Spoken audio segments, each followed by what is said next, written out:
Now, before you do any bed bug treatment of any sort, you want to make sure that you take the proper preparation steps to make sure that you have the best chances of actually solving your problem. You can treat everything with ease, and you can do a very, very thorough job.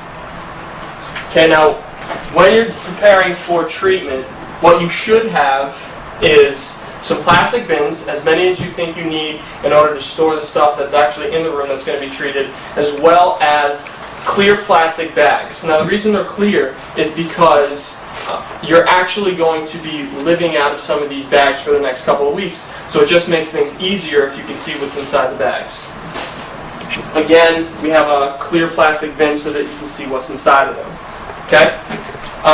What I'm going to do is I'm going to walk through what you should typically do with everything that's on this piece of furniture here. We're going to get it ready for treatment, and then we're going to show you what the room should be like when everything is done. Okay? Most of the stuff on here can come out. Now, if you're planning on using any of this stuff for the next couple of weeks, you can leave it here, although the more stuff you get out of the room, the better. For instance, this computer, if you're planning on using your computer within the next couple of weeks, you can leave this here. Okay, the treatment that the exterminators or you will be doing should not ruin any of this equipment here. And so you can leave stuff like that there. You do take steps to try to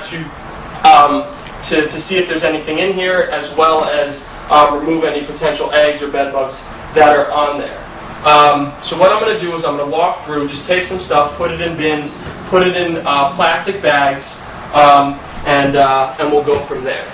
Okay? We're going to leave this chair in here because we're going to treat this when everything is said and done. Okay? We're going to, like I said, we're going to leave the computer.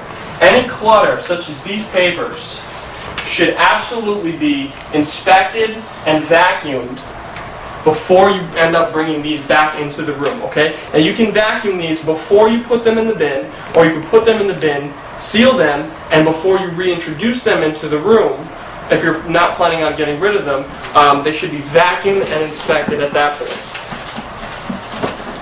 Okay? Now, when you're choosing a bin to put your stuff in, it's important to make sure that the bin is actually airtight so that nothing can come in or out. And you're going to be sealing the bags so that they are airtight as well.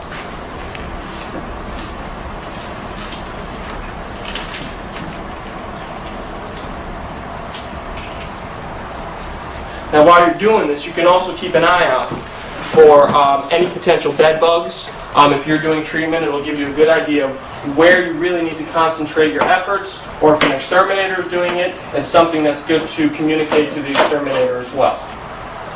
Now, when I'm done with this, it should pretty much be completely empty except for all of the equipment that you're going to be using within the next couple of weeks.